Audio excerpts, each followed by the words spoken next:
오늘부터 우리는 요한복음 13장을 공부하게 됩니다. 요한복음을 성막으로 비교한다면 1장부터 12장까지는 성소에 해당한다고 할 수가 있고요. 오늘부터 공부하게 되는 13장, 14장, 15장, 16장은 지성소에 해당한다고 말할 수가 있습니다.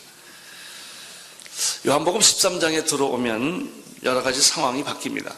12장까지 예수님은 대중들에게, 불특정 다수들에게 설교를 했습니다. 12장 예수님의 설교가 대중설교의 마지막 장입니다. 그러나 13장에 들어오면 예수님은 공개적으로 설교하시다가 비공개적으로 이야기하시고, 대중에게 설교하시다가 소수의 선택된 몇 사람에게 설교하시고, 사람 많은 광장에서 설교하시다가 마가의 다락방에 모여서 식사하면서 이야기를 하는 내용이 13, 14, 15, 16장입니다. 예수님은 소수의 제자들을 그 방에 초청을 해서 음식을 나누면서 제일 먼저 하시는 일은 놀랍게도 제자들의 발을 씻어주었던 사건에 아주 충격적인 것입니다. 그리고 성만찬을 나눕니다. 그리고 사적인, 개인적인 이야기를 합니다. 선택이라고 하는 것은 선택받지 못한 사람들에게는 비극이고 고통이고 저주가 되겠지만, 선택받은 사람에게는 그것이 축제고 기쁨이고 축복이 됩니다. 이제 모두가 떠났어요. 집요하게 예수를 괴롭히던 사람들, 예수를 체포하렸던 종교 지도자들이나 그 당시에 높은 위치에 있었던 사람들은 다 떠났습니다. 예수님은 모두 떠난 자리에 소수의 몇 사람, 12제자들을 불러놓고 비밀스럽게 이야기를 합니다. 13장 1절이 한 절인데 굉장히 많은 내용을 포함하는 1절입니다. 이 13장 1절을 함께 읽도록 하겠습니다. 1절 시작.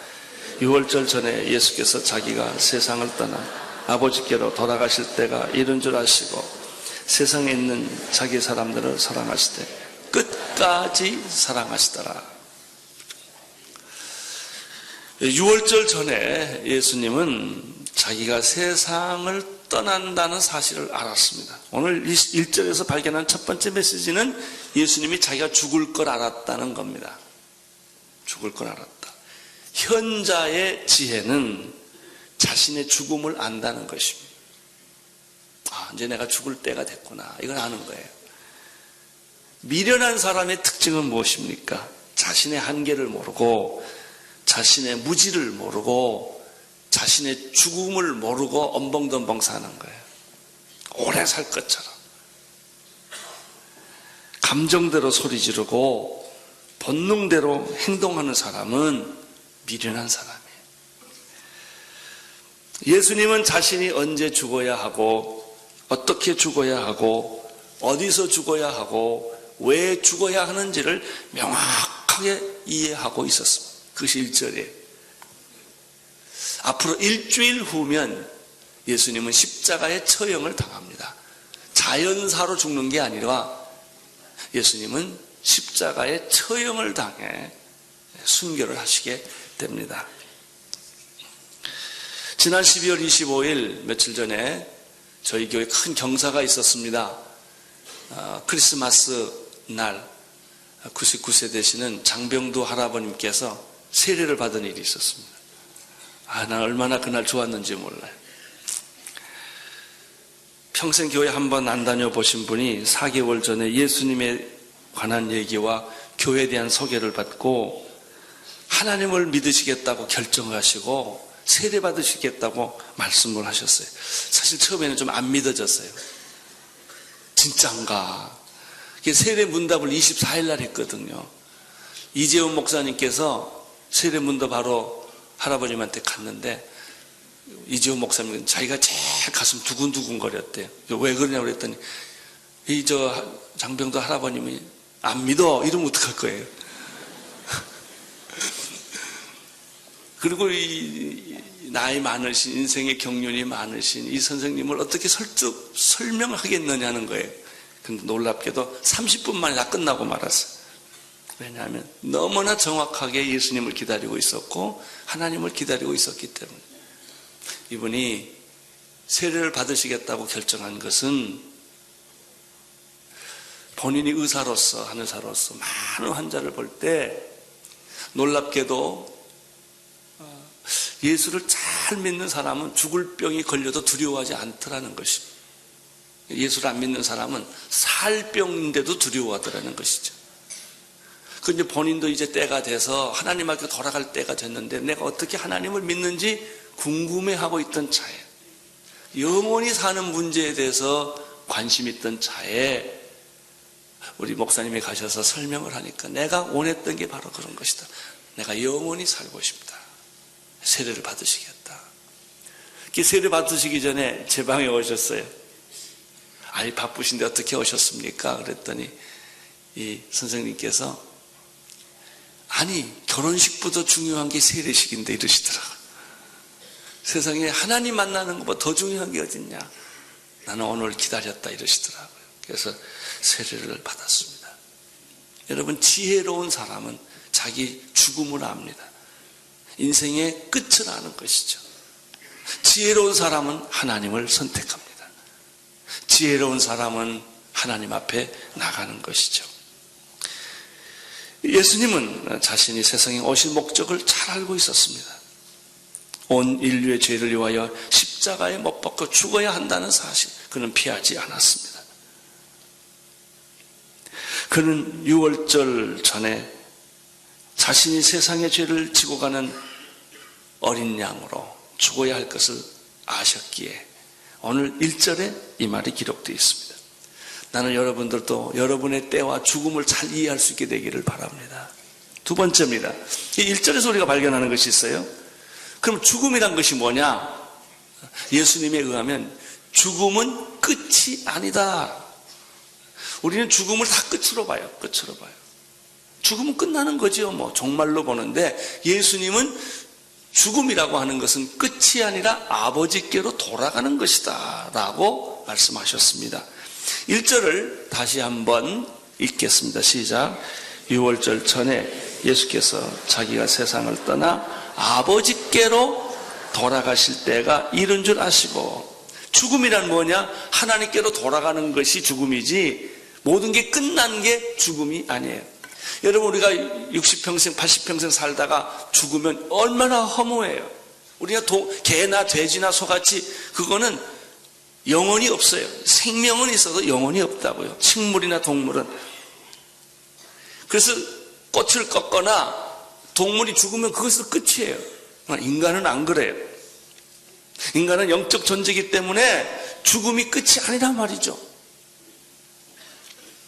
인생에 3가지 질문이 있어요. 인생은 어디서 와서 무엇을 하다가 어디로 가는 것일까? 여러분 여기에 대해서 대답할 수 있어요? 여러분 어디서 오셨어요? 부모한테 왔다고요? 우연히 태어났다고요? 실수로 태어났다고요? 아니에요. 여러분은 하나님으로부터 오신 것을 아셔야 됩니다. 하나님이 우리를 세상에 보냈어요. 그럼 세상에 가서 국민학교 다니고 중학교, 고등학교, 대학교 다니고 직장을 가지고 결혼하고 아기 낳고 이 사는 게 뭐예요? 예. 하나님으로부터 와서 두 번째 인생의 줄문, 우리가 세상에 뭘 하다 가냐 말이죠. 하나님을 위해 살다가 가는 겁니다. 나를 위해 살다가 가는 것이 아닙니다. 세 번째, 죽으면 어디로 가요? 하나님께로 돌아가는 거예요. 예수님은 이것을 정확하게 알고 있었습니다. 예수님은 하나님의 아들로서 하나님으로부터 세상에 왔다가 온 인류를 위하여 그가 십자가를 지는 것이 그의 삶의 목적이었다는 걸 알았어요. 그래서 그는 십자가를 피하지 않고 십자가를 지셨어요. 그리고 죽고 난 이후에 그가 다시 하나님에게로 돌아간다는 이 사실을 예수님은 명확하게 정확하게 이해하고 있었다는 것이죠. 사랑하는 성도 여러분, 나는 오늘 여러분들도 이 3가지를 이해할 수 있게 되기를 바랍니다. 나는 하나님으로부터 세상에 와서 하나님을 위해서 살다가 하나님에게로 돌아간다.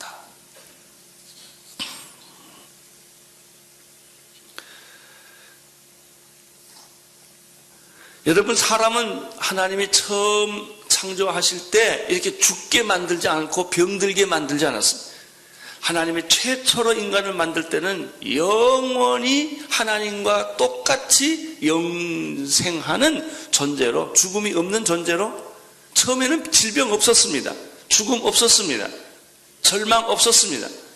근데 인간이 죄를 지음으로 말미암아 죄의 싹은 사망이에요. 죽음이 찾아왔고 질병이 찾아왔고 혼돈이 찾아온 것이죠. 그래서 예수님께서 하나님의 아들, 하나님께서 자기의 아들 예수 그리스도를 세상에 다시 보내서 내 죄로 말미암아 죽게 된 죽음과 절망과 질병과 좌절을 대신해서 예수님이 십자가 못 박혀 죽게 하심으로 말미암아 누구든지 예수 그리스도를 믿고 다시 최초로 창조했던 그 본래의 모습대로 영생하는 존재로 회복시켜 주신 것이죠. 그래서 자꾸 예수 믿으려는 겁니다. 왜냐하면 그것이 당신이 죽음으로부터, 절망으로부터, 질병으로부터, 죄로부터 다시 회복하는 하나님의 방법이기 때문에 그랬던 것이죠. 죽음이란 끝나는 것이 아니라 아버지께로 돌아간다는 사실을 기억하십시오. 세 번째입니다. 예수님은 이 세상에 있는 사람들 중에서 특별히 자기 사람들, 자기가 택한 사람들을 조건 없이 무한하게 사랑하셨다라고 하는 얘기가 1절에 다시 있습니다. 1절을 다시 보겠습니다. 시작. 유월절 전에 예수께서 자기가 세상을 떠나 아버지께로 돌아가실 때가 이른 줄 아시고 세상에 있는 사람들을 사랑하시되, 거기까지예요? 거기까지요. 다음 거는 네 번째예요. 이게 중요한 겁니다. 자, 보세요. 세상에 있는 자기 사람들을 사랑하셨다. 이게 과거 완료형입니다.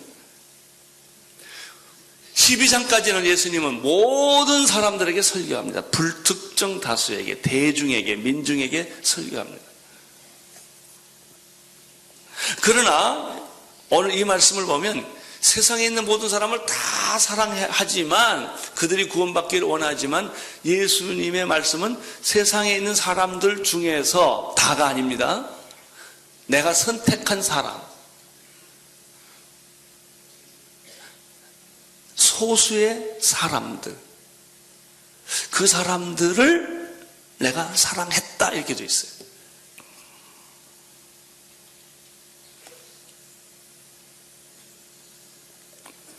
여러분, 하나님이 우리를 사랑하는 것은 많은 모래알 중에 하나, 많은 별 중에 하나처럼 날 사랑한 게 아니에요.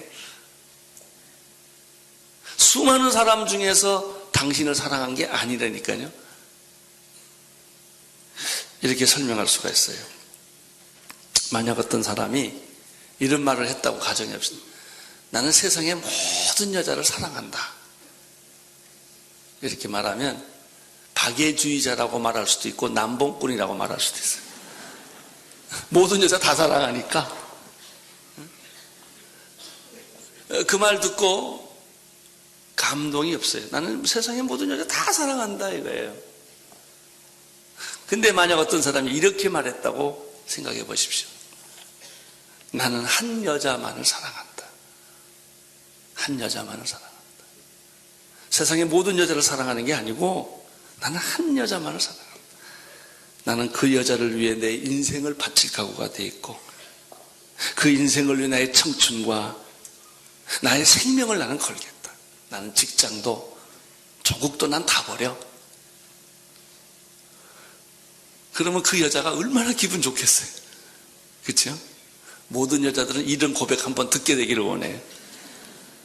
난 당신만을 사랑하겠다 말이죠. 여러분, 예수님이 우리를 사랑하는 건 나는 모든 사람 다 사랑한다가 아니고 당신만을 사랑하겠다. 당신만을. 그런데 예수님이 우리를 사랑하는 그 사랑은 어떤 사랑인가? 가장 중요한 게 조건 없는 사랑이에요. 세상의 모든 사람들은 다 조건이 있어요. 똑똑하고 잘나고 돈 있고 명예 있고 권력 있고 그 사람 사귀어가지고 내가 이익을 볼만 하니까 사귀는 거지 나한테 이득 될 게 없으면 그냥 버린다고요. 권력이 그런 거예요. 그 사람 권력이 있을 때는 구름대같이 몰려들어도 권력이 없어지면요 그렇게 찬바람 나는 거예요. 그게 세상이에요. 우리는 사람을 이용하기 위해서 사귀잖아요. 진짜 사람 만나는 게 없잖아요. 그런데 예수님이 우리를 사랑하는 것은 무슨 조건이 있기 때문에 사랑하는 게 내 공부를 잘해서 1등을 해서 너는 아주 올림픽 스타니까 그게 아니라 유명하니까 내가 널 사랑하는 게 아니다 말이죠. 내가 사랑받을 만한 가치도 없고 미모도 없고 능력도 없고 너는 보잘것없고 누가 너 같은 사람을 사랑하냐? 그래도 예수님은 그 사람을 사랑한다. 이게 예수님의 사랑이에요. 두 번째, 예수님의 사랑에는 자격이 없어요. 우리가 사람을 사랑할 때는 다 자격이 있으니까 사랑하는 거예요. 근데 예수님께서는 조건도 없고 자격도 없이 무조건적으로 사랑하고, 예수님의 사랑에는 한계가 없어요. 네가 날 사랑했기 때문에 내가 널 사랑한다, 이것도 아니에요. 예수님은 무조건 나를 사랑했는데 두 단어를 썼어요. 선택과 은혜. 이게 선택이에요. 하나님 왜 나 같은 사람을 뽑았죠? 나도 몰라. 해답이 없어요. 선택에는 해답이 없어요. 그냥 내가 널 택했다는 거예요. 은혜에는 왜 당신은 나에게 그런 은혜를 베풀어 주시죠? 당신 나한테 왜 이렇게 잘해 주시죠? 해답이 없어요. 그냥 은혜를 베푸는 거예요. 예수님께서 우리를 그렇게 사랑하셨는데 어느 정도 사랑했을까? 자기의 생명을 맞바꿀 만큼 사랑했다는 거예요. 우리는요, 아무리 사랑한다고 그래도 다 한계를 그어놓고 사랑합니다. 나중에 신경질 나면 사랑 안 해요. 한참 하다가 이혼해버려요. 우리 인간의 사랑이란 아까도 이기주의 같은 거예요. 사랑처럼 이기주의가 없습니다. 사랑한다고 말을 하지만 사실 그 내면의 세계를 파고 들어가면 다 이기주의적 사랑을 하는 거예요. 다 조건이 있으니까 사랑하고 이해관계가 얽매이니까 사랑하는 것이지 그렇지 않아요. 근데 그 비슷한 사랑이 하나 있어요. 부모가 지 자식 죽을 때 이렇게 기도해요. 하나님, 내 생명은 좀 바꿔주세요. 날 데려가고 이 애 좀 살려주세요. 그런 사랑이 가끔 있어요. 예수님은 자기 생명을 걸고 우리를 사랑했습니다. 그렇다면 예수님의 사랑은 과거로 끝난 것일까? 과거로 끝난 것일까? 세상 속에 있는 자기 사람들을 사랑하셨습니다. 과거예요. 아닙니다. 예수님은 과거에 사랑했던 십자가의 사랑을 지금도 똑같이 사랑하고 계시고 미래까지, 내가 죽을 때까지, 죽음 이후에도 하나님은 그 사랑을 포기하지 않으신다는 것이 오늘 말씀입니다. 다시 1절을 보십시오. 1절 시작.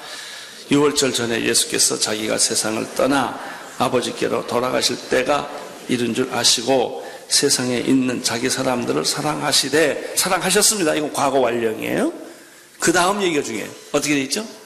끝까지 사랑했다라는 말은 과거에도 사랑했지만 현재에도 변하지 않고 사랑하고 있고 미래에도 내가 너를 사랑할 것이다 라는 말이, 끝까지 사랑했다는 말은 현재도 사랑하고 미래도 사랑한다는 말이죠. 끝까지 사랑한다는 말은 무슨 뜻일까? 하나님의 사랑은 한순간의 뜨거운 열정이 아니라는 뜻입니다. 우리의 사랑은요, 로미오와 줄리의 사랑이든 노탑의 꼽추의 사랑이든 환상적이잖아요. 난 늘 제일 궁금한 게 로미오와 줄리오가 결혼해가지고 둘이 애 낳고 살면 맨날 싸웠을 거예요. 젊은 날의 열정이 사랑이 아니에요. 뭐 천국의 계단에 나오는 그런 사랑도 이게 사랑이 아니다. 한정서 뭐 그 있잖아요.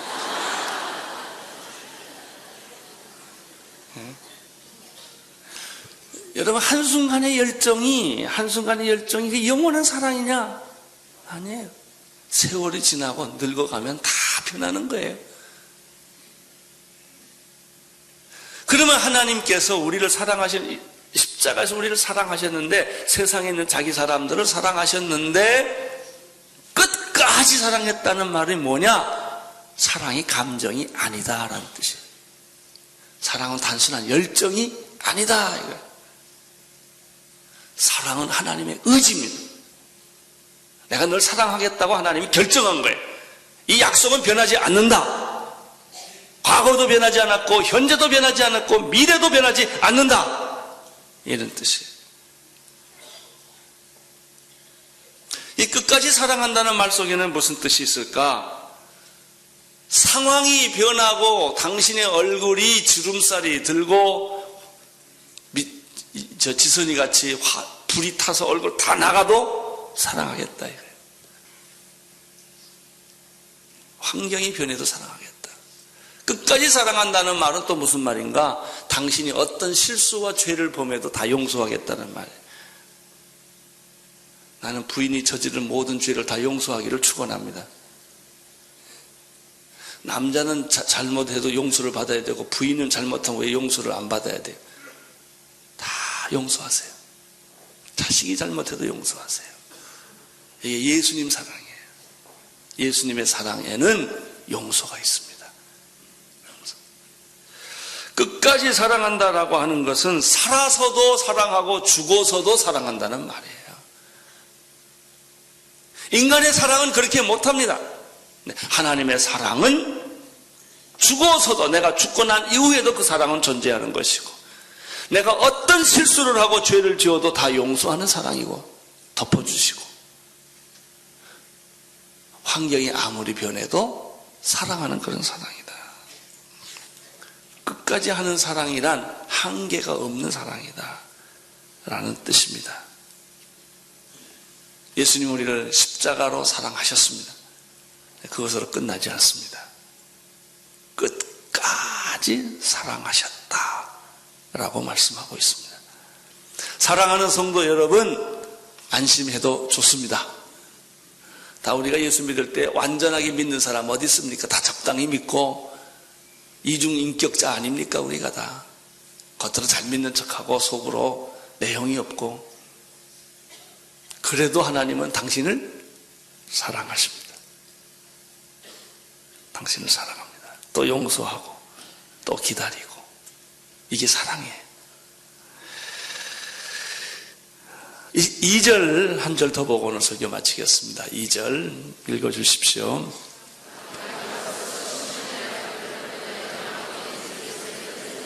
열두 제자가 있었는데 예수님은 이렇게 고백해서 내가 너희를 사랑하는데 모든 사람을 사랑하는 것처럼 사랑하지 않고 특별히 사랑한다.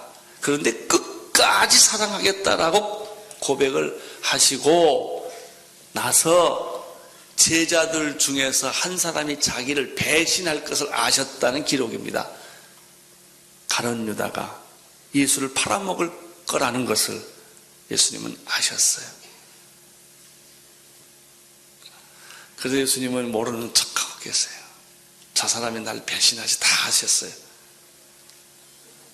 참 기가 막힌 얘기예요. 예수님은 끝까지 사랑하시겠다고 말하고 가룟 유다는 예수님을 팔아먹을 생각을 하고 있었다는 것이죠. 우리는 여기서 두 단어를 발견할 수 있습니다. 사랑과 배신. 그래서 드라마의 주제가 아니라 성만찬을 베푸는 최후의 만찬의 주제곡입니다. 사랑과 배신. 사랑 뒤에는 배신이 있는 거예요. 예수님의 조건 없는 사랑, 무한한 사랑, 용서하는 사랑, 한계가 없는 그 사랑이 있음에도 불구하고 바로 그 사랑 밑에는 가룟 유다는 예수를 팔아먹어야 되겠다고 하는 사탄의 생각을 그가 하고 있었다는 것이죠. 사랑과 배신은 유월절 식탁에 함께 놓여 있는 두 메뉴였습니다. 사랑하는 성도 여러분, 새해가 시작됐습니다. 여러분의 믿음의 현주소는 어디 있습니까? 사랑입니까? 배신입니까? 교회 잘 나오는 척하고 예수 믿는 척하면서 속으로는 딴 생각하고 있지 않습니까? 교회를 이용하고 하나님 이용하려고 하는 생각은 혹시 없습니까? 배신입니다. 나는 여러분이 배신의 선택을 하지 않게 되기를 축원합니다. 하나님의 값없이 주시는 그 사랑에 여러분들이 그 사랑에 헌신할 수 있게 되기를 바랍니다.